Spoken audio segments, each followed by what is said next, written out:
Deitar na cama e ficar rolando de um lado para o outro à espera do sono que nunca chega. Para um grande número de pessoas, nem é preciso estar com a cabeça quente ou cheia de preocupações para perder o sono. Hoje, o Globo Comunidade está falando destes distúrbios que tiram muito mais do que o humor das pessoas que sofrem com eles. Estes males afetam também a saúde. E esta semana eu fui conhecer um rapaz que já fez de quase tudo para ter uma noite tranquila, mas ainda passa as madrugadas olhando para as paredes.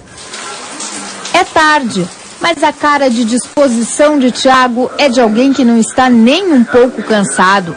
Controle remoto na mão, filme na TV, sinais de quem está agitado. E quando a gente pensa que o sono finalmente bateu, ele vai para a cama e resolve desenhar. Para quem convive com a insônia há mais de 6 anos e até arriscou tomar remédios sem ajuda médica para ver se o sono aparecia, Tiago bem que tenta arrumar alguma coisa para fazer, algo que o deixe cansado, a ponto de os olhos não aguentarem mais ficar, só que é difícil. Sempre 5 horas da manhã, às vezes quando eu vejo a luz do dia, aí é que meu corpo se cansa mesmo e eu acabo indo para a cama, assim, por obrigação minha mesmo. O corpo não aguenta. O corpo não aguenta. E aí você dorme quantas horas? Eu não durmo muito, assim, nunca passei de meio-dia, no máximo 9, 10 horas da manhã eu já acordo. Então são 4, 5 horas por noite, teoricamente. Em média é isso. Tiago nunca procurou um médico. Os problemas com a falta de sono apareceram quando ele começou a trabalhar em uma fábrica durante a madrugada. Já saiu da empresa há 4 anos, mas os hábitos de quem trocava a noite pelo dia continuaram. Eu penso em um dia colocar o meu sono em dia, né? Assim, normalizar o meu sono. Mas assim, o meu maior sonho mesmo é dormir antes da meia-noite, coisa que não acontece há muitos anos, desde que eu era muito pequeno. Doutor, o Tiago nunca procurou um médico, já tomou remédio sem prescrição, tem muita gente que faz isso? Infelizmente, né? Inclusive os pacientes comentam quando chegam no consultório, aqueles que já têm a dependência química de algumas substâncias, que adquirem o remédio sem prescrição médica via internet. Então hoje, infelizmente, é uma prática comum e algumas pessoas, aqueles internautas que realmente têm bastante experiência com a internet, eles acabam conseguindo sites e compram esses medicamentos. E quais os riscos que essas pessoas correm? O primeiro risco desse tipo de substância, tanto que aqueles remédios famosos de tarja preta, hoje nós na medicina do sono utilizamos em algumas situações, mas para aquilo que a população entende como insônia, nunca é a nossa primeira opção, porque toda insônia normalmente tem uma causa, e às vezes até um próprio distúrbio de sono. Então a ideia de que você não conseguiu, acordou e a tua sensação que a noite não foi reparadora, aquele sono não foi adequado, normalmente pode indicar não um problema de ansiedade, aquela preocupação que a gente tem no dia a dia, mas inclusive existe quase uma centena de doenças do sono que acontecem exclusivamente no sono e que vão dar essa sensação de insônia para o paciente na manhã seguinte. A gente tem uma pergunta aí das pessoas que não dormem tão bem à noite, vamos ver. Eu gostaria de saber se é verdade que dormir um pouquinho durante o dia dá disposição, principalmente para gente que trabalha, né? Dá disposição, doutor? Então, o cochilo, que é a famosa siesta, que muitos europeus têm esse hábito, é um hábito saudável desde que dure uma média, esse cochilo, essa soneca, em torno de até 30 minutos. Mais do que isso, realmente já é bastante comprovado que já começa a atrapalhar a distribuição desse sono ao longo da noite.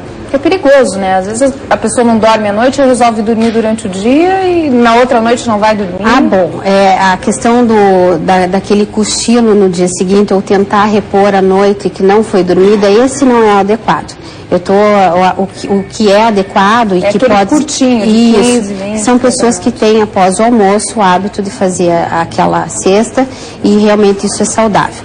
No entanto, pessoas que hoje eu dormi mal, amanhã então eu vou dar um jeito de sair do trabalho mais cedo e começar a dormir um pouco mais, isso está errado, porque isso é um ciclo vicioso que vai, na verdade, perpetuar essa insônia. Esse é, aliás, um dos principais motivos que realmente perpetua, que prolonga esse quadro de insônia muitas vezes. Só vai tentar repor isso. O dia pela noite. Começa a gerar outros problemas de saúde do sono, né? Começa a trocar o horário de acordar e o horário de dormir, que é muito provavelmente o que o Thiago tem.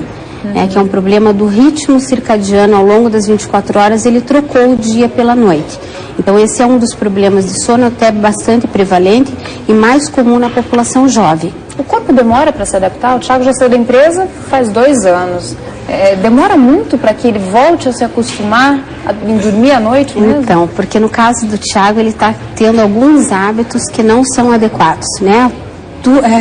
O que nós vamos propor de atividade para uma pessoa que tem dificuldade de começar a dormir?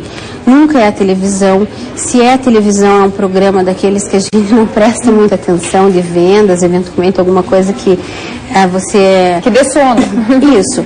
Uma literatura técnica, a gente sempre orienta, né? A gente sempre tem alguma literatura técnica que não é tão agradável.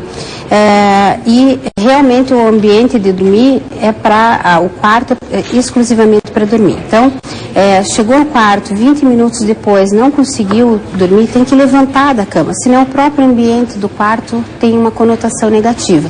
E aí a pessoa que tem insônia cronicamente ou que tem qualquer problema de sono, ela começa se aborrece porque ela sabe, lá vem aquela noite de novo, né? Porque já realmente se prepara. Já fica e começa a criar uma conotação negativa do ato de dormir, do quarto. A gente tem mais uma pergunta, doutor. Uma coisa assim que eu gostaria de saber sobre o sono, eu acho que eu precisava divulgar mais o problema do ronco das pessoas. Divulgar isso, que isso aí é um problema, né? De saúde, né? E normalmente no popular fulano ronca, vira até motivo de piada, quando tem tratamento que não é tão divulgado. Ela tem toda a razão, né? Ronco é uma das queixas mais prevalentes nos nossos consultórios.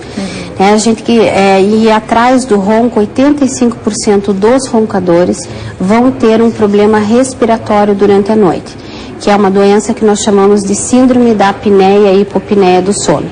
Vulgarmente a gente divulga como apneia, então são indivíduos que têm problema para respirar à noite. Durante a noite ele tem paradas respiratórias.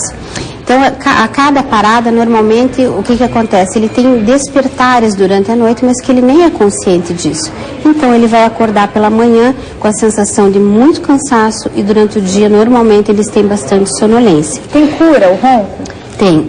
Existe cura, mas é mais importante do que todo indivíduo que ronca.